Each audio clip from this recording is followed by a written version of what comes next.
¿Alguna vez has sentido que ayudar a tu hijo en todo momento es sinónimo de amor verdadero? La Biblia nos muestra que no siempre es así. En Proverbios 19 leemos: el hombre de gran ira llevará el castigo, y si lo libras tendrás que volverlo a hacer. Sachela. Esta advertencia nos revela una verdad profunda. Intervenir sin sabiduría puede perpetuar el error. Dios nos enseña que hay momentos en los que la mejor ayuda es dar un paso atrás para permitir que Él obre. Hoy exploraremos 5 situaciones en las que no debes intervenir en la vida de tu hijo según la palabra de Dios. Te mostraremos cómo discernir entre el amor protector y el amor sabio que forma carácter. ¿Estás listo para entender lo que Dios tiene reservado para ti como padre o madre? A veces el corazón de un padre puede ser su mayor enemigo espiritual, porque en el afán de evitar el dolor de un hijo se puede terminar estorbando el obrar de Dios. Es natural querer proteger, cubrir, intervenir. Pero, ¿qué pasa cuando esa ayuda, bien intencionada pero mal dirigida, interfiere con la disciplina que Dios mismo ha preparado? No todos los dolores deben ser evitados. No todas las caídas deben ser amortiguadas. Y no todas las lágrimas deben ser secadas por nuestras manos. Hay momentos en que Dios permite que nuestros hijos pasen por consecuencias para llevarlos a una transformación que ni el mejor consejo ni el más firme abrazo puede provocar. Es ahí donde el padre espiritual debe discernir entre el impulso emocional y la obediencia divina. Y ese discernimiento empieza cuando comprendemos que dejar que un hijo sufra las consecuencias de sus actos no es crueldad, sino amor maduro, conforme al corazón de Dios. La Escritura no escatima ejemplos sobre esta verdad. Uno de los relatos más impactantes lo encontramos en la parábola del hijo pródigo.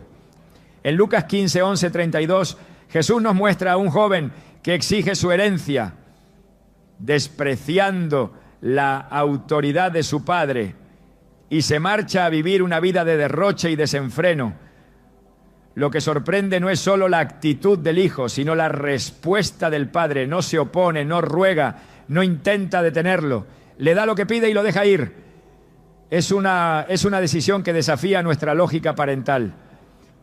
¿Cómo puede un buen padre permitir que su hijo cometa semejante error? Pero ahí está la sabiduría divina reflejada. El padre no lo sigue, no manda cartas, no manda ayuda, no rescata. Deja que su hijo toque fondo, porque sabe que solo en ese punto podrá reconocer la profundidad de su necesidad. El texto dice que cuando el joven gastó todo y empezó a pasar hambre, volviendo en sí, dijo: me levantaré e iré a mi padre. Lucas 15, 17 a 18. Esa frase, volviendo en sí, es imposible cuando alguien más sigue rescatándote del suelo antes de que toques el fondo. Dios mismo actúa así con nosotros. Hebreos 12, 6 declara: porque el Señor disciplina al que ama y azota a todo el que recibe por hijo.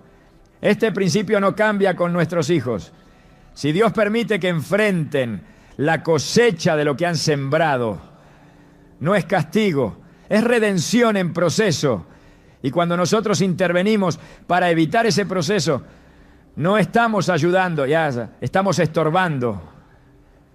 Muchos padres, movidos por un amor inmaduro o por culpa no resuelta, terminan liberando a sus hijos de situaciones que deberían enfrentar. Pagan deudas que no les corresponden.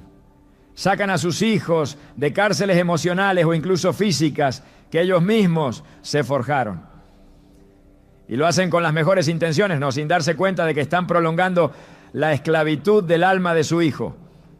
Es como quitarle el bisturí al cirujano en medio de una operación porque parece que duele mucho. Pero el dolor que redime no debe ser interrumpido. El arrepentimiento profundo rara vez nace en un lugar cómodo. El apóstol Pablo lo entendía con claridad. En 1 Corintios 5 encontramos el caso de un hombre que vivía en pecado sexual grave. Y Pablo instruye a la iglesia a entregarlo a Satanás para destrucción de la carne, a fin de que el espíritu sea salvo en el día del Señor Jesús. Phil 2:5. La instrucción es dura, no era una sugerencia blanda, era una orden clara, que enfrente las consecuencias, que el peso de sus actos lo quebrante, que la disciplina lo lleve a la salvación. Esa misma actitud debe tomar un padre sabio cuando su hijo, ya advertido, persiste en el error. No por frialdad, sino por fe. No por orgullo, sino por obediencia. Hay padres que siguen intercediendo cuando ya deberían estar en silencio. Siguen corriendo detrás del hijo mientras Dios espera que se detengan. Y es que la fe también se manifiesta en saber cuándo parar. Job, un hombre justo, hacía sacrificios continuamente, por si acaso sus hijos pecaban. Su intención era buena, pero Dios permitió que todo fuera removido. Y cuando sus hijos murieron en medio del juicio divino, Job no se rebeló, no culpó a Dios, no lo cuestionó. Dijo: Jehová dio y Jehová quitó. Bendito sea el nombre de Jehová. Job 1:21. Aunque el dolor era inmenso, su corazón entendía el principio. Lo que Dios permite tiene un propósito más alto del que nuestros ojos pueden ver. Muchos padres oran para que Dios cambie a sus hijos, pero luego actúan para evitar que ese cambio suceda. Y es que el proceso de transformación muchas veces pasa por el fuego. Daniel fue arrojado al foso de los leones. Sus amigos fueron lanzados al horno de fuego. José fue vendido como esclavo y encarcelado injustamente. ¿Qué padre no hubiera querido evitarles eso? Pero sin esos momentos nunca habrían llegado al lugar que Dios les había destinado. El foso era parte del plan. El horno era parte del propósito. La cárcel era parte del diseño. Y cuando nosotros interferimos para que nuestros hijos no atraviesen esos lugares oscuros, no los estamos protegiendo, los estamos desviando del destino que Dios tiene preparado. Dios permite el quebranto para destruir la autosuficiencia. El joven que despilfarró la herencia no regresó porque recapacitó de repente en medio del placer. Regresó porque sintió hambre. Regresó porque los cerdos comían mejor que él. Y es ahí donde muchos padres fallan. Apenas el hijo se queja, apenas llora, apenas pide ayuda, ahí están para correr, para dar dinero, para justificar, para salvar. Pero no se dan cuenta de que están matando la semilla del arrepentimiento justo cuando estaba a punto de germinar. Porque la verdadera transformación no ocurre con discursos, ocurre con desesperación, ocurre cuando el alma se encuentra vacía de todo y reconoce que solo Dios puede llenar. En 2 Samuel 12, el profeta Natán confronta a David por su pecado con Betsabé. Dios perdona a David, pero también le dice que su hijo morirá. David ora, ayuna, se postra en tierra, pero el niño muere igual. Cuando sus siervos le preguntan por qué ella no ayuna ni llora, él responde: wow, yo iré a él, mas él no volverá a mí. 2 Samuel 12:23. David entendió algo que muchos padres no logran aceptar. Hay consecuencias que ni la oración puede revertir. Hay momentos en los que Dios actúa con firmeza y nuestra única opción es rendirnos ante su soberanía. En lugar de intentar torcer el brazo divino, debemos doblar nuestras rodillas y decir: hágase tu voluntad. La fe de un padre no se mide solo por cuántas veces ora, sino por cuántas veces obedece, por cuántas veces calla cuando quiere hablar, por cuántas veces espera cuando todo en su alma clama por intervenir. En Éxodo 14:14 Moisés le dice al pueblo: cuando el ejército de Egipto los persigue, Jehová peleará por vosotros y vosotros estaréis tranquilo. Esa es la posición del padre que confía en Dios, quietud. No pasividad, sino confianza activa. Porque a veces quedarse quieto es el acto de fe más poderoso. Es el grito silencioso que dice: creo que Dios ama más a mi hijo que yo. Creo que Él sabe lo que está haciendo. Creo que aunque no lo entienda, el plan sigue en marcha. Es en esa quietud donde se gesta la transformación. Porque mientras tú callas, Dios habla. Mientras tú sueltas, Dios recoge. Mientras tú descansas, Él trabaja. Pero si tú estás en el medio, interrumpiendo, explicando, justificando, manipulando, Dios se hace a un lado, porque no comparte el trono con nuestras emociones, no obra donde no hay espacio. Y muchas veces el mayor acto de fe es decir: Padre, te entrego a mi hijo, aunque duela, aunque no entienda, aunque todo en mí quiera intervenir, me retiro para que tú entres. La historia del hijo pródigo termina con redención, pero no sin antes pasar por el hambre, la soledad, la humillación. Esa es la escuela de Dios, no es cruel, es perfecta, porque el hijo que volvió ya no era el mismo que se fue. El que se fue pidió herencia, el que volvió pidió perdón, el que se fue quería libertad, el que volvió buscaba restauración. Ese cambio no fue obra del Padre, fue fruto del proceso. Y eso es lo que todo padre espiritual debe anhelar. No un hijo rescatado antes de tiempo, sino un hijo transformado por el trato divino. Así como Jesús se retiraba a lugares solitarios para orar y dejar que la voluntad del Padre se cumpliera, nosotros también debemos aprender a retirarnos, no porque dejemos de amar, sino porque aprendemos a amar mejor. Un amor que confía en Dios más que en nuestras manos. Un amor que sabe que a veces no ayudar es la ayuda que más transforma, ¿no? Porque el verdadero amor no siempre se ve como un rescate. A veces se ve como una puerta cerrada, como un silencio, como una espera. Pero detrás de esa aparente indiferencia hay un corazón que clama en secreto, o sea: Señor, haz lo que yo no puedo. Llévalo a donde yo no puedo ir. Háblale como yo no sé hablar. Y transfórmalo como solo tú sabes hacerlo. Y ese clamor, esa fe, esa entrega es lo que mueve el cielo. Porque cuando el Padre se retira, Dios avanza. Y cuando el Hijo vuelve, ya no vuelve solo. Vuelve transformado, rendido, restaurado. Vuelve con una historia escrita por la mano de Dios.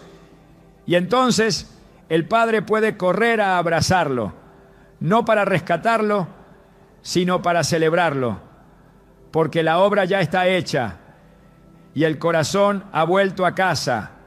Cuando un hijo cierra su corazón a la corrección, no está frente a una simple etapa de rebeldía, sino ante un escenario espiritual mucho más profundo. Hay momentos en los que hablar más es estorbar, en los que insistir es alimentar el orgullo y en los que ayudar es fortalecer el error. La Biblia no presenta la necedad como un simple defecto juvenil, sino como una condición espiritual que puede llevar a la ruina. Proverbios 29. 1 declara con claridad: el hombre que reprendido endurece la cerviz, de repente será quebrantado y no habrá para él medicina. Esta advertencia no deja lugar a dudas. Cuando un corazón se endurece frente a la corrección divina, insistir en corregir puede convertirse en una forma de rebelión encubierta, porque el momento para sembrar ya pasó y ahora solo queda esperar que la tierra vuelva a abrirse por sí misma. Dios, que es Padre perfecto, también conoce los límites. En muchas ocasiones, después de advertir repetidamente a su pueblo, detuvo su voz, envió profetas, envió señales, pero cuando el corazón ya no quiso oír, simplemente dejó de hablar. En Amós 8:11 se profetiza un tiempo donde no habrá hambre de pan ni sed de agua, sino de oír la palabra del Señor, pero no la hallarán. El silencio de Dios no es ausencia, es juicio. Es su manera de mostrar que el tiempo de escuchar ya fue entregado y despreciado. Lo mismo sucede cuando un hijo resiste la instrucción espiritual. Hay un momento en el que hablar más es sembrar en piedra. No porque Dios haya dejado de amar, sino porque Él conoce los tiempos. Y si Dios detiene su voz, ¿por qué el Padre humano insiste en continuar? La necedad espiritual no se combate con gritos, ni con presión, ni con discursos interminables. Se combate con quietud, con oración ferviente y con el peso de la ausencia de palabras. Porque a veces el único eco que puede despertar el alma dormida es el silencio de aquellos que ya no corrigen. Jesús mismo, en su trato con los fariseos, llegó a un punto donde ya no discutía. Cuando entendió que su corazón estaba cerrado, guardó silencio. En Lucas 23:9, Herodes lo interroga con muchas palabras, pero Jesús no le responde. No porque no tuviera respuesta, sino porque ya no había terreno fértil. Hay momentos en que callar es obedecer. Y si el mismo Hijo de Dios se negó a hablar cuando el corazón delante de Él no estaba dispuesto, ¿cuánto más debemos nosotros reconocer cuándo es tiempo de dejar de insistir? Insistir más allá del tiempo que Dios ha marcado no es amor, es presunción. Es creer que nuestras palabras tienen más poder que el obrar del Espíritu. Es pensar que si solo dijéramos una frase más, si lográramos encontrar la forma correcta, entonces cambiaría. Pero el corazón no cambia por lógica, ni por emoción. Cambia cuando el Espíritu de Dios lo toca. Y ese toque muchas veces ocurre cuando todo alrededor guarda silencio. Proverbios 26:4 dice: no respondas al necio según su necedad, para que no seas tú también como él.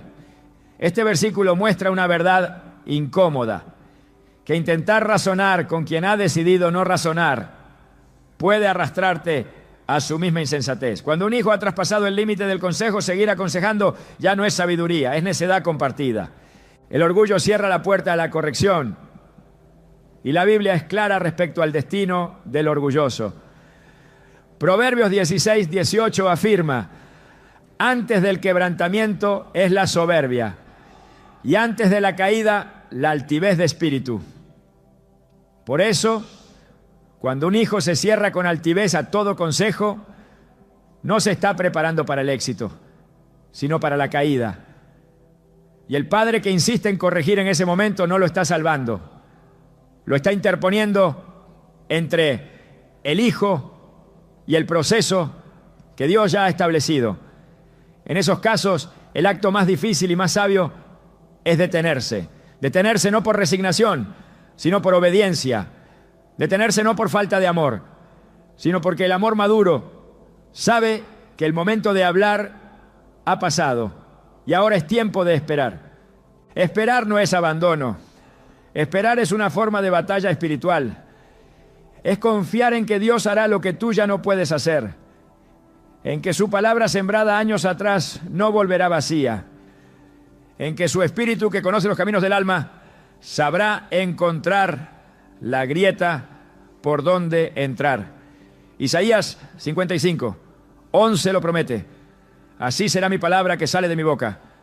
No volverá a mí vacía, sino que hará lo que yo quiero, y será prosperada en aquello para que la envié. Esa palabra que hablaste cuando Él sí escuchaba, esa enseñanza que diste cuando había apertura, esa semilla aún está viva. No necesitas seguir sembrando en tierra dura. Necesitas esperar a que la lluvia del cielo ablande el suelo. El peligro de seguir corrigiendo a un corazón cerrado es que el consejo ya no se recibe como guía, sino como provocación. La corrección, cuando se entrega fuera de tiempo, puede convertirse en ofensa, en obstáculo, en argumento para endurecerse más. Así lo vivió Moisés con el pueblo en el desierto. En múltiples ocasiones Dios le indicó que no hablara más, que no insistiera, porque el pueblo había endurecido su cerviz. En Deuteronomio 9:13 Dios dice: he visto a este pueblo, y he aquí que es pueblo duro de cerviz. La terquedad del corazón fue lo que provocó que generaciones enteras murieran sin ver la tierra prometida. Porque Dios no fuerza la obediencia, y nosotros tampoco debemos forzarla. El amor no impone verdad a gritos. El amor ora, espera y permite que el Espíritu haga lo que solo Él puede hacer. Un hijo necio no necesita más palabras, necesita vacío. El vacío de la ausencia de instrucción. El silencio que pesa más que un sermón. Porque cuando el Padre guarda silencio, el eco de la verdad empieza a resonar en el alma. Y en ese eco, muchas veces, el Espíritu comienza su obra. Hay un momento en que lo más espiritual que puedes hacer por un hijo es cerrar tu boca y abrir tu corazón en oración.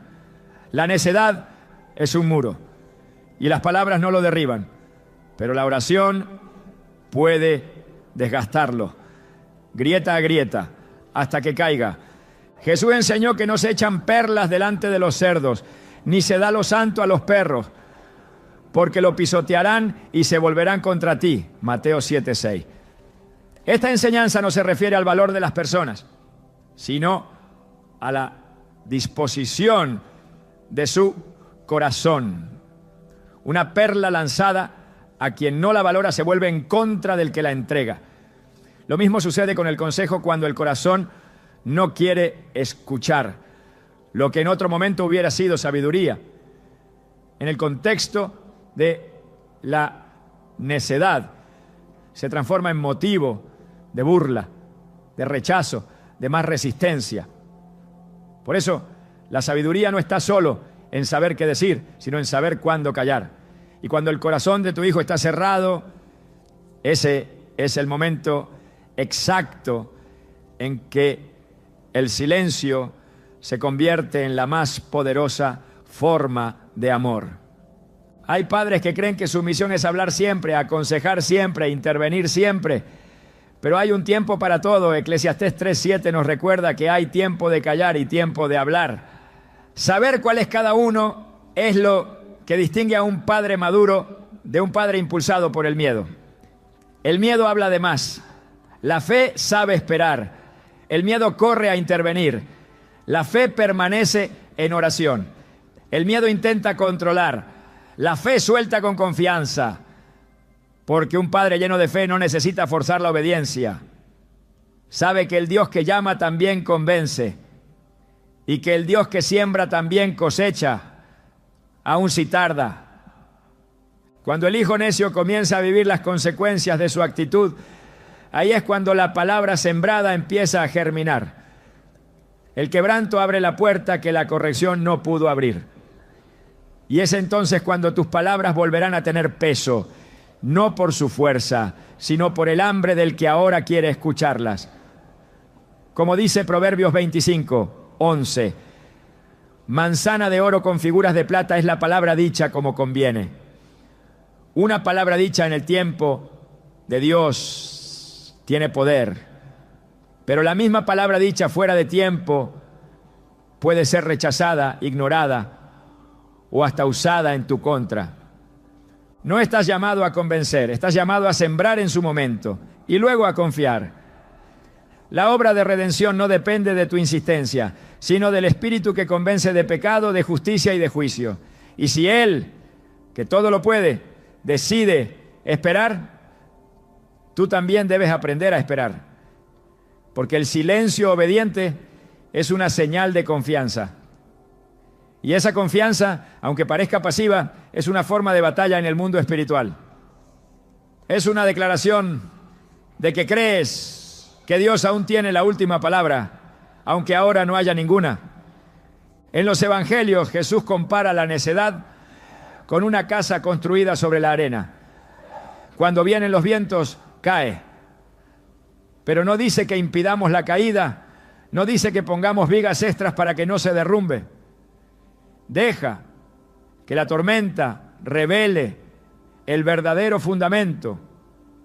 Y cuando esa casa caiga, entonces podrá construirse otra, esta vez sobre roca. Pero si tú sigues sosteniendo esa casa artificialmente, no habrá forma de que se construya algo nuevo. A veces lo más espiritual que puedes hacer es dejar que caiga, porque solo en las ruinas se vuelve a empezar con cimientos verdaderos. Si el corazón no se quiere dejar enseñar, la vida se encargará de hacerlo. No es tu labor interferir en esa escuela. Es tu labor estar listo cuando el corazón finalmente se abra. Y cuando eso suceda, tus palabras tendrán el peso de la verdad. No por haber sido muchas, sino por haber sido esperada. Porque una palabra hablada en el momento justo, guiada por el Espíritu, puede hacer más que 1000 discursos pronunciados en medio de la necedad. Por eso, el verdadero amor espiritual no habla sin cesar, habla con discernimiento. Y el discernimiento te dirá cuándo es tiempo de callar. Esa es la voz que debes obedecer. Porque Dios sigue obrando, aunque tú no veas. Dios sigue hablando, aunque tú no oigas. Y Dios sigue tocando el corazón de tu hijo, aunque ahora parezca cerrado. Confía en ese obrar y cuando todo en ti quiera hablar, recuerda que a veces el acto más valiente es guardar silencio. Porque ese silencio, lleno de fe, puede ser el principio de la restauración que tanto has esperado. Hay momentos en los que ayudar se convierte en un obstáculo silencioso que frena el crecimiento espiritual de un hijo. No por malicia, sino por desconocimiento del diseño de Dios. Porque lo que para el corazón de un padre o madre representa un acto de amor, en el plano espiritual puede ser una barrera que impide la maduración. La Biblia es clara al mostrar que la formación del carácter, la independencia emocional y la madurez espiritual no se alcanzan mediante la protección excesiva, sino a través del proceso que produce resistencia, esfuerzo y responsabilidad. El amor que todo lo resuelve no edifica. Lo que fortalece al alma no es la ausencia de dificultad, sino la experiencia de superarla con la guía de Dios. Si un hijo aprende que siempre puede contar con la intervención de sus padres para evitarle el costo de sus decisiones, nunca desarrollará la musculatura espiritual que lo prepare para obedecer a Dios por convicción y no por conveniencia. Desde el principio, Dios estableció un modelo de formación en el que cada ser humano debe asumir su responsabilidad. En Génesis, cuando Adán y Eva pecaron, Dios no intervino para evitar las consecuencias. No impidió que sintieran vergüenza, ni detuvo su expulsión del huerto. Los confrontó, les habló, pero lo dejó vivir el resultado de su desobediencia. Porque el proceso de crecimiento requiere enfrentarse con lo que uno ha causado.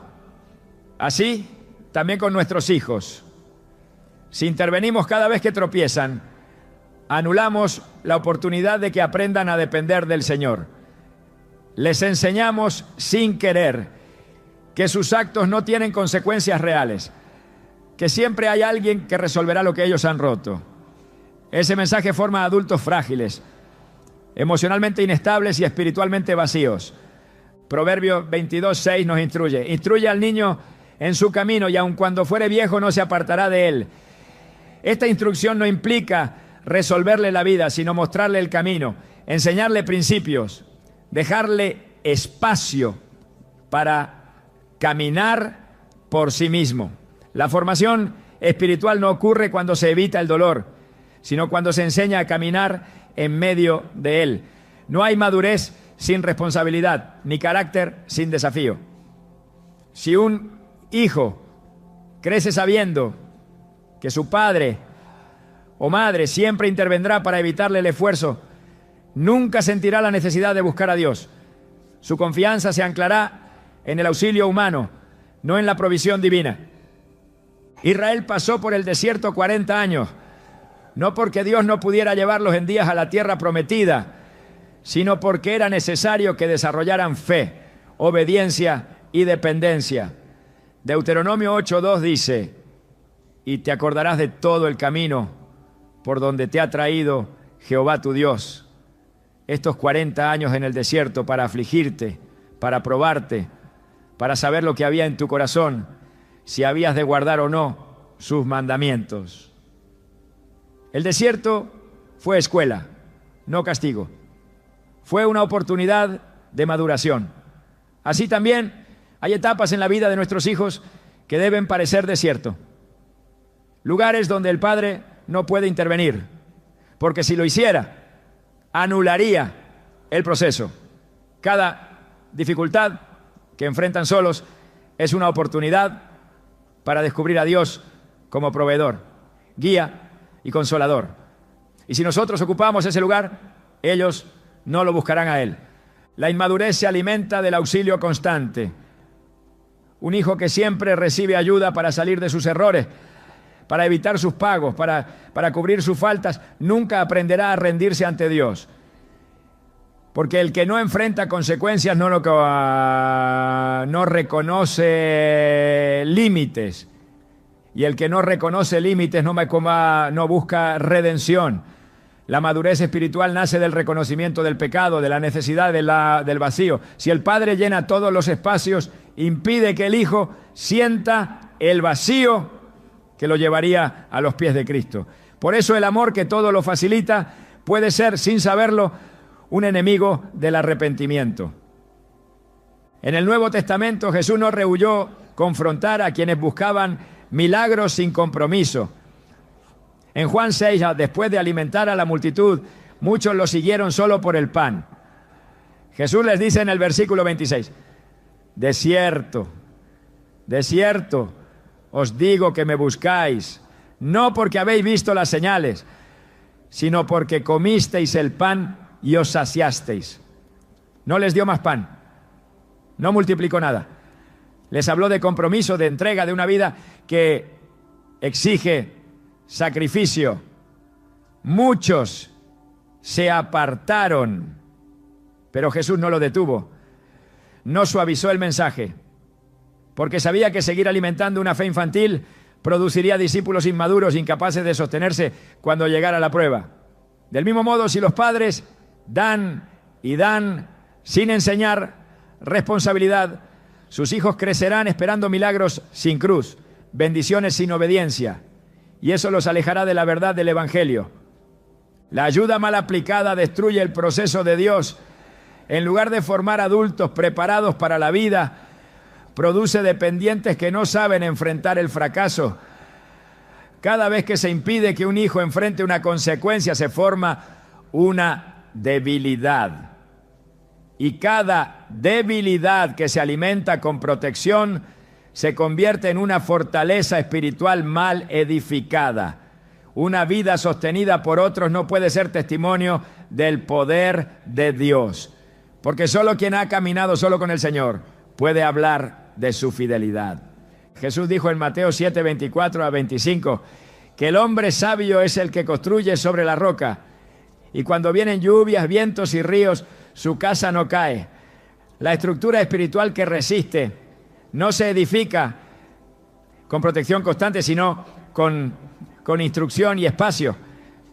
El padre sabio no construye la casa por su hijo, le enseña dónde poner los cimientos y luego lo deja construir, aunque se equivoque, aunque demore, porque sabe que el que no edifica con sus propias manos no valora la firmeza de su casa. No es falta de amor permitir que un hijo afronte las consecuencias de su inmadurez. Es un acto de confianza en el poder del Espíritu. Porque donde el dolor comienza, muchas veces comienza también la búsqueda. El joven rico se acercó a Jesús con buenas intenciones, pero cuando se le pidió soltar sus riquezas, se fue triste. Jesús no corrió tras él, no lo persuadió, no lo sostuvo emocionalmente, lo dejó ir, porque el proceso que ese joven necesitaba requería tocar su idolatría más profunda. Así también hay procesos en la vida de nuestros hijos que no podemos apresurar ni evitar. No todos están listos para obedecer. Algunos necesitan fracasar Y eso no debe asustar a un padre lleno de fe. El Salmo 119, 67 dice: antes que fuera yo humillado, descarriado andaba, mas ahora guardo tu palabra. El camino de la obediencia muchas veces se abre después de una caída. Si evitamos esa caída, evitamos también el despertar. Si resolvemos todo por ello, se acostumbran a vivir en la comodidad de la irresponsabilidad. Pero cuando sienten el peso de su camino, entonces buscan luz. Cuando enfrentan su necesidad, entonces claman. La madurez espiritual llega cuando el alma reconoce que sin Dios no hay sustento, y eso no ocurre en un ambiente donde todo está siempre resuelto. La obediencia no puede imponerse, debe brotar del entendimiento. Y el entendimiento llega cuando se han agotado las propias fuerzas. Por eso Dios a menudo permite que sus hijos lleguen al final de sus recursos para enseñarles a depender. Así también con los nuestros. Si siempre proveemos, si siempre resolvemos, si siempre intervenimos, nuestros hijos no llegarán al final de sus recursos. Y si no llegan ahí, no descubrirán la fuente inagotable que es Cristo. Dios no actúa como un padre que protege del esfuerzo. Actúa como un padre que permite que sus hijos atraviesen valles para que conozcan su vara y su cayado. En el Salmo 23, el valle de sombra no se evita, se atraviesa. Y allí se manifiesta el consuelo, no antes, no sin dificultad, sino en medio de ella. Los padres deben permitir que sus hijos pasen por esos valles, que caminen solos en ciertas etapas, porque es en ese trayecto donde el alma aprende a mirar hacia lo alto. Cada paso que el hijo da solo, guiado por la instrucción que recibió, afirma su caminar. Cada decisión tomada sin intervención confirma que ha comprendido. La madurez no se alcanza cuando todo sale bien. Se alcanza cuando, al caer, el hijo sabe levantarse. Cuando, al equivocarse, busca consejo. Cuando, en la necesidad, eleva sus ojos al cielo en vez de mirar al bolsillo de sus padres. Ese es el fruto de una crianza que instruye sin invadir, que ama sin sofocar, que confía en Dios más que en su propia capacidad de resolver. El apóstol Pablo escribió en Gálatas 6:5: cada uno llevará su propia carga. Este principio aplica también a nuestros hijos. Deben aprender a cargar lo que les corresponde. Si nosotros llevamos su carga constantemente, nunca sabrán cuánto pesa la responsabilidad. Y si no saben cuánto pesa, nunca aprenderán a valorar la obediencia que aligera el alma. Por eso hay que enseñar, corregir, pero también apartarse, no como acto de indiferencia, sino como manifestación de sabiduría. No todo lo que se cae necesita ser levantado por nuestras manos. Hay cosas que deben permanecer en el suelo para que quien lo tiró aprenda a recogerlo. Hay errores que no deben ser corregidos por los padres, sino por las consecuencias. Hay momentos en que soltar no es desamor, sino confianza en el poder de Dios para trabajar en lo que nosotros no podemos cambiar. Así como Dios nos permite enfrentar nuestras propias decisiones para formarnos, debemos permitir que nuestros hijos también enfrenten las suyas. No es crueldad, es redención en proceso. Y el que ama permite ese proceso, aunque duela, porque sabe que al final ese hijo conocerá a Dios no por lo que sus padres hicieron, sino por lo que él mismo vivió. Esa es la meta de todo padre espiritual. Formar un hijo que camine con Dios por decisión propia, no por dependencia heredada. Un hijo que sepa caer y levantarse, tropezar y volver al camino porque aprendió a escuchar la voz de su pastor, no solo la de su padre. Cuando comprendes esto, ayudas de verdad, no con soluciones, no, sino con formación, no con intervención, sino con fe, no con presencia constante, sino con oración constante, porque al final lo que sostiene no es la ayuda que se dio, sino la fe que se sembró. Y esa fe, cuando se madura, produce frutos que ningún error puede destruir, porque fueron formados en la tierra firme de la responsabilidad y la confianza en Dios. Cuando el quebranto llega a la vida de un hijo, el corazón de los padres tiembla. Todo en su interior clama por intervenir, por aliviar el dolor, por detener lo que parece una injusticia. Pero el quebranto en manos de Dios no es un castigo, sino un proceso divino que tiene como meta la transformación profunda del alma. Lo que desde fuera parece una pérdida, por dentro puede ser una obra maestra en construcción. Hay dolores que no se deben evitar porque son la herramienta que Dios usa para forjar lo que de otra manera nunca se desarrollaría. En ese tipo de momentos la ayuda no es una bendición, sino una interferencia. Y el que ayuda sin discernir estorba el trato de Dios. Dios quebranta para construir, no para destruir. Sus métodos no siempre se comprenden, pero sus propósitos son perfectos.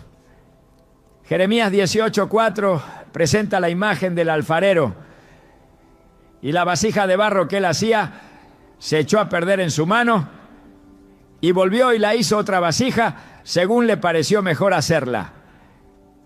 El barro se rompe en las manos del alfarero, pero no para ser desechado, sino para ser rehecho. De igual forma, cuando Dios permite que un hijo sea quebrado, es porque algo nuevo, más firme, más útil, más santo, será formado. Pero si un padre interviene justo en ese momento, si intenta evitar que el quebranto se complete, entonces interrumpe el nuevo diseño que Dios estaba preparando. El proceso de quebranto es profundamente espiritual. Es el momento en que las estructuras humanas se colapsan. Las seguridades terrenales se disuelven. Las máscaras se caen y el alma se queda desnuda frente al Dios que todo lo ve. Es ahí donde ocurren las revelaciones más transformadoras. No en la comodidad, no en la estabilidad, sino en el polvo, en el silencio, en la noche oscura del alma. En Génesis 32, Jacob lucha toda la noche con un varón. En ese encuentro, su muslo es tocado y queda cojo. Pero esa cojera es también el inicio de su nueva identidad.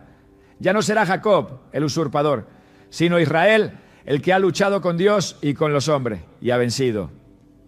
El quebranto dejó una marca física, pero también abrió un nuevo destino espiritual.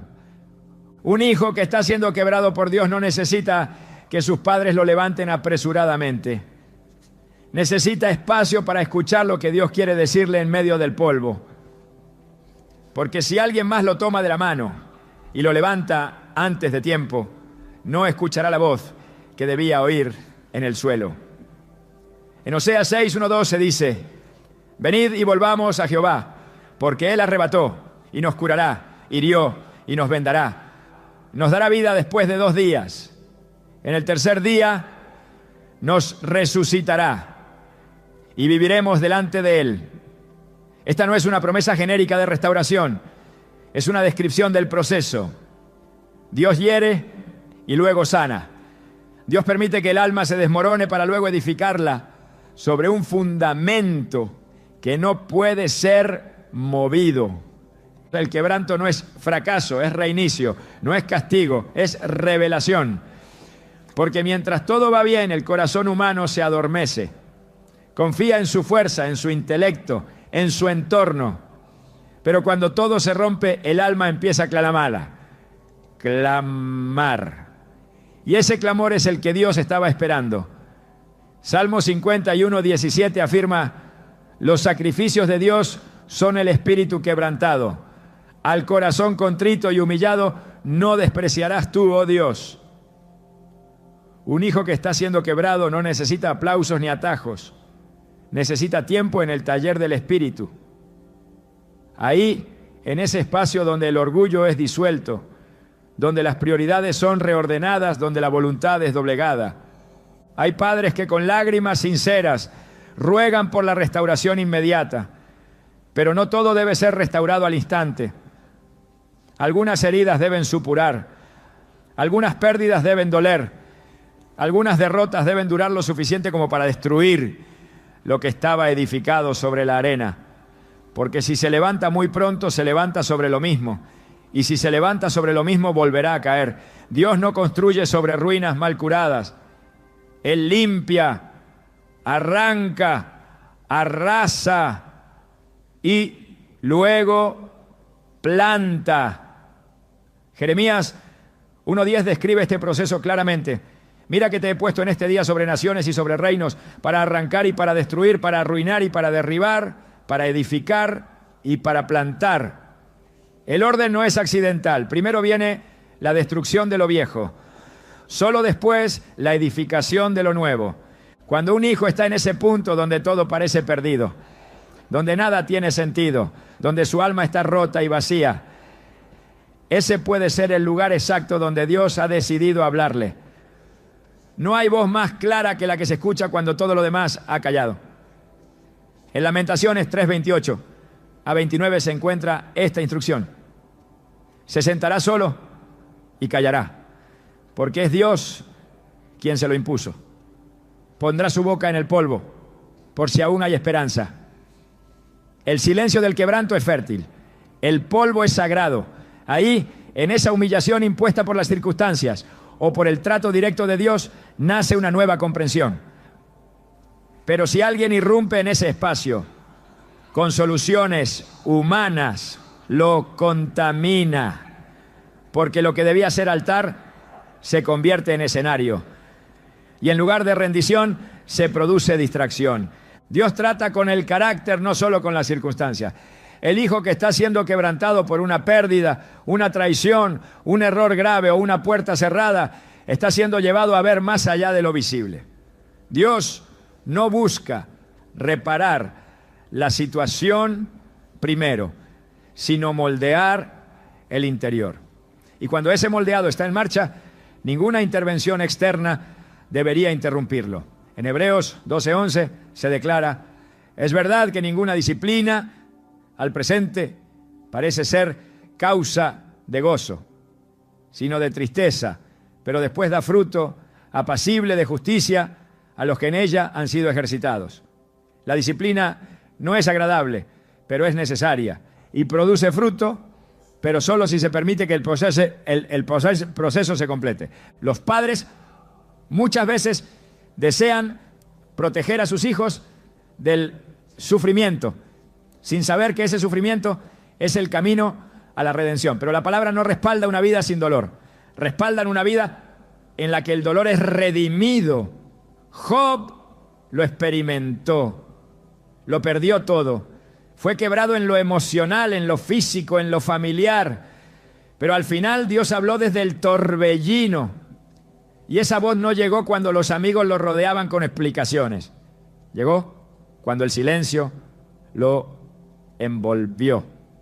Job 42:5 recoge su conclusión. De oídas te había oído, mas ahora mis ojos te ven. Esa es la meta del quebranto. No mejorar la vida, sino abrir los ojos del alma para ver a Dios de una forma que antes era imposible. Cuando el dolor ha purificado la mirada, la restauración puede comenzar, pero no antes. Y si un padre decide interrumpir ese momento sagrado pensando que está ayudando, solo posterga lo que Dios estaba por completar. Porque el que intercede en el momento del quebranto sin discernimiento no está rescatando, está robando al alma la oportunidad de ver a Dios en su desnudez. Y hay revelaciones que solo se reciben desde esa posición de tierra. En Juan 11 Jesús no fue inmediatamente a ver a Lázaro cuando supo que estaba enfermo. Esperó. Y cuando llegó, Lázaro ya llevaba 4 días muerto. Marta y María, aunque lo amaban, no entendieron la demora. Pero Jesús tenía un plan mayor. Dijo: esta enfermedad no es para muerte, sino para la gloria de Dios. Juan 11:4. La demora fue intencional. El quebranto fue necesario. porque lo que Jesús iba a revelar solo podía entenderse después de la muerte. Y así también hay cosas en nuestros hijos que necesitan morir para que puedan ver la gloria de Dios. Si nos apresuramos a sanar lo que debía doler, negamos la oportunidad de una resurrección espiritual. El quebranto también revela el corazón necio. Lo que no se dobla en medio del dolor no se rendirá en la calma. Y Dios a veces permite el quebranto precisamente para exponer lo que está endurecido. Porque solo ahí se ve el verdadero contenido del alma. En Éxodo, el faraón fue quebrado una y otra vez por plagas, pérdidas, oscuridad y muerte. Pero su corazón permaneció endurecido. Y Dios lo permitió para mostrar que no todo lo que se quiebra se transforma. Solo aquellos que rinden su voluntad en el proceso son restaurados. Por eso, un hijo que está siendo quebrantado necesita más oración que intervención. Porque lo que está en juego no es solo su situación, sino su eternidad. Dios está más interesado en el carácter de tu hijo que en su comodidad. Y si el proceso requiere que se derrumbe algo que parecía firme, lo hará. Porque el propósito eterno es mayor que el bienestar momentáneo. No es fácil mirar sin intervenir, pero es necesario cuando sabes que es Dios quien está obrando. En esos momentos, la fe se prueba. Porque la fe no es solo creer por bendiciones. Es también confiar en el proceso, aunque no entiendas los pasos. Cuando un padre reconoce que el quebranto es parte del plan, entonces puede orar con autoridad, no para que se acabe el dolor, sino para que cumpla su propósito. Puede mantenerse firme, no para rescatar, sino para sostener en oración a distancia. Puede esperar con esperanza, no por una solución inmediata, sino por una transformación que glorifique a Dios. Esa es la clase de ayuda que no estorba. Esa es la ayuda que acompaña sin invadir, que sostiene sin reemplazar a Dios, que cree sin intervenir. El quebranto es una sala sagrada donde Dios trata con el alma. Y como toda sala sagrada debe ser respetada. Lo que Dios hace en esos momentos tiene peso eterno. Y si el Padre guarda su lugar, verá la gloria de Dios manifestarse en su Hijo. No porque lo rescató, sino porque supo no hacerlo. Porque entendió que hay dolores que salvan y que a veces no ayudar es obedecer. Esa obediencia silenciosa puede ser la llave que abre el corazón del Hijo para recibir el nuevo nombre que Dios ya tenía preparado desde antes que el quebranto comenzara. Cuando un hijo ha elegido alejarse de Dios, no es el momento de imponer, de presionar ni de forzar su regreso. Es el momento de confiar en que la semilla sembrada un día en su corazón, aunque hoy parezca muerta, aún está viva bajo la superficie. La Escritura no oculta la realidad de aquellos que, conociendo la verdad, deciden apartarse, pero también revela el profundo respeto de Dios por la libertad humana. En la parábola del hijo pródigo, el padre no impidió que su hijo se marchara. No trató de convencerlo con argumentos, ni lo siguió para vigilarlo de lejos. Lo dejó ir. Y esa libertad concedida, aunque dolorosa, fue el inicio del camino de regreso. El padre sabía algo que todo padre espiritual debe entender. El amor no puede imponerse. El verdadero arrepentimiento no nace de la presión externa, sino del vacío interior. Por eso no se interpuso entre su hijo y las consecuencias. No envió mensajeros con advertencias ni dinero para aliviar su hambre. Dejó que la vida hiciera su trabajo, sabiendo que solo la realidad podía quebrar la ilusión. Lucas 15:17 lo describe con precisión. Y volviendo en sí, dijo: ¿cuántos jornaleros en casa de mi padre tienen abundancia de pan, y yo aquí perezco de hambre? Ese volver en sí no ocurre cuando el padre rescata antes de tiempo. Ocurre cuando el hijo se ve a sí mismo tal como es, lejos de todo disfraz, enfrentado a su necesidad más profunda. Insistir en hablarle de Dios cuando ha cerrado su corazón es tan inútil como sembrar sobre piedra. En Apocalipsis 3:20 Jesús dice: he aquí, yo estoy a la puerta y llamo. Si alguno oye mi voz y abre la puerta, entraré a él. No dice que forzará la entrada, no irrumpe, llama, espera. Y así también deben actuar los padres cuando sus hijos han elegido el camino del alejamiento. Seguir orando, seguir esperando, sin cruzar el umbral de la voluntad del otro. Porque hay una diferencia entre predicar y perseguir, entre amar y manipular, entre guiar y controlar. Y cuando el corazón está endurecido, solo el Espíritu puede ablandarlo. El profeta Oseas describe cómo Dios trata a Israel cuando éste lo abandona, con dolor, pero también con una paciencia inquebrantable. Oseas 2:14 dice: pero he aquí que yo la atraeré y la llevaré al desierto, y hablaré a su corazón. El desierto no es un castigo, es un espacio de encuentro. Y muchos hijos deben atravesar ese desierto sin la interferencia de quienes con buenas intenciones quieren acortar un proceso que solo puede cumplir su función si se vive por completo. El desierto enseña lo que el discurso no puede. El silencio de Dios grita donde las palabras humanas no alcanzan. Y si un hijo se ha ido, quizá lo mejor no sea correr tras él, sino esperarlo con los brazos abiertos y el corazón firme. El padre que espera ora, el padre que espera confía. El padre que espera permanece en su lugar, y cuando el hijo regresa ya no necesita sermones. Solo necesita un abrazo, un anillo, un vestido nuevo, una mesa preparada. Porque el que regresa de verdad no necesita que le recuerden su error, ya lo ha entendido en el camino.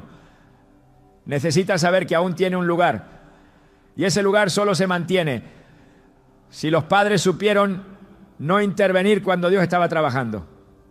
Porque hay ausencias que restauran y silencios que sanan más que 1000 palabras.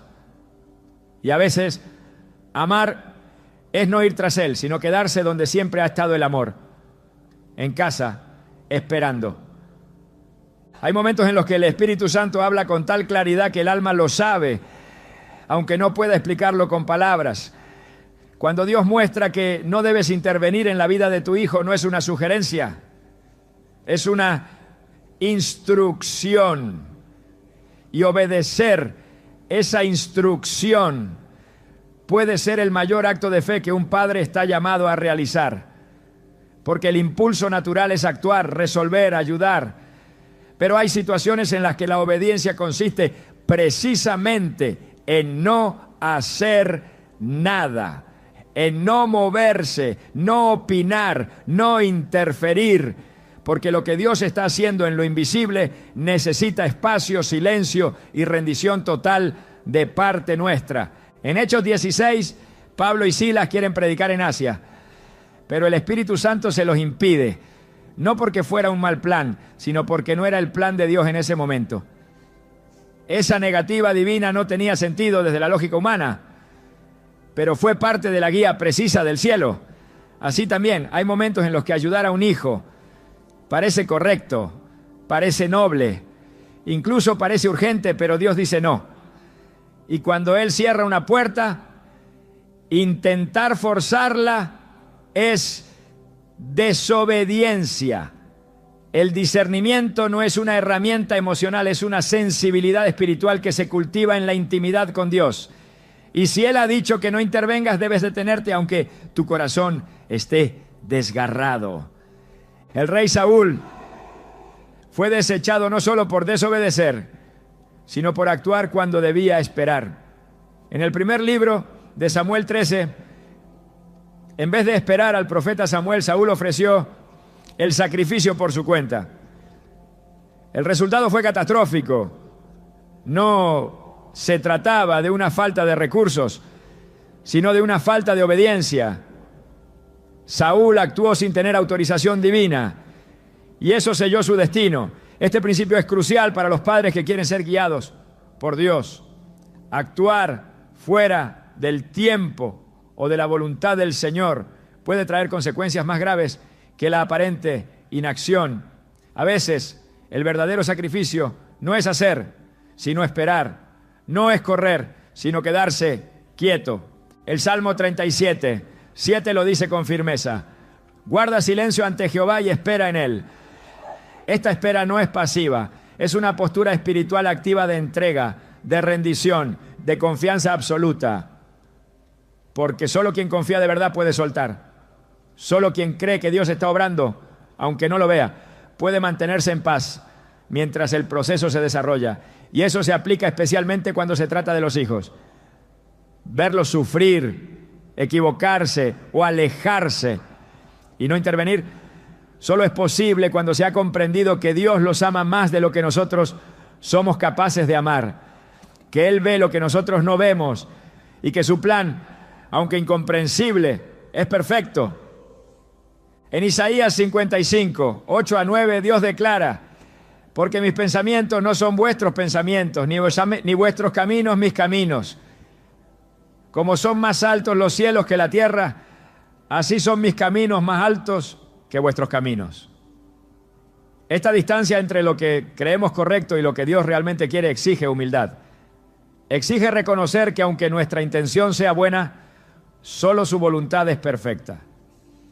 Si Dios ha mostrado que no debemos intervenir, lo correcto no es discutir con esa voz interna, ni intentar modificar la situación, sino someternos completamente, sabiendo que su silencio es dirección y que su no es una protección disfrazada. Jesús, en el huerto de Getsemaní, se sometió al plan del Padre, aunque su alma estaba en angustia hasta la muerte. No pidió ayuda humana para evitar la cruz. No pidió que Pedro interviniera. De hecho, cuando Pedro sacó la espada, Jesús lo reprendió, porque el plan de Dios no se cumple con fuerza humana, se cumple con obediencia. Y si el Hijo obedeció hasta la muerte, nosotros también estamos llamados a obedecer cuando se nos pide esperar, soltar o callar. Cuando Dios dice que no intervengas, está invitándote a confiar en que Él mismo tomará el lugar que tú dejarás libre. Y esa confianza es la que permite ver milagros que jamás ocurrirían si el corazón del padre o la madre siguiera ocupando el espacio que solo el Espíritu debe llenar. Porque hay procesos que solo se activan cuando tú das un paso atrás. Y en ese paso atrás el cielo avanza. Hay una dimensión del amor que no se mide por lo que hace, sino por lo que estás dispuesto a soltar. No se trata de ser pasivo, indiferente o distante. Se trata de entender que tu amor como padre o madre no fue diseñado para reemplazar el trato de Dios, sino para prepararlo. Cuando permites que Dios ocupe el lugar central en la vida de tu hijo, incluso si eso implica dar un paso atrás, estás sembrando el tipo de amor que no estorba, sino que coopera con el cielo. Porque hay un momento en la vida de todo hijo donde el mayor acto de amor no es cubrir, sino consagrar. Consagrar significa entregar con fe. No solo orar por él, sino dejarlo verdaderamente en las manos de Dios. Significa dejar de vigilar cada paso para empezar a levantar un altar.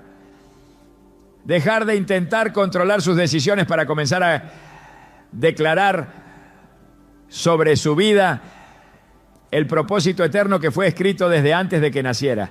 Ese tipo de entrega no siempre se ve, pero el cielo la registra. Es una entrega que dice: Señor, yo hice mi parte. Ahora haz tú lo que solo tú puedes hacer. Y ese clamor pronunciado en lo secreto tiene más poder que cualquier intervención visible. Porque al final tu misión no es formar un hijo dependiente de ti, sino un hijo que dependa de Dios. No es construirle una vida sin tropiezos.